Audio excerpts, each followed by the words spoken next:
How to half flip in Rocket League.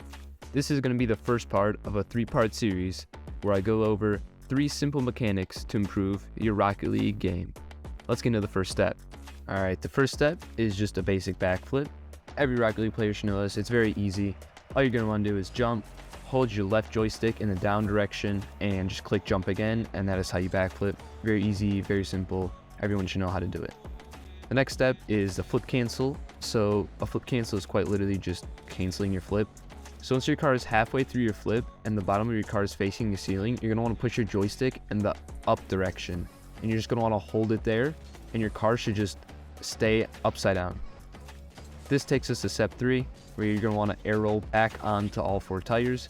So all you're going to want to do is hold your air roll button when your car is facing the ceiling and you're canceling your flip, and just rotate back on your 4 tires.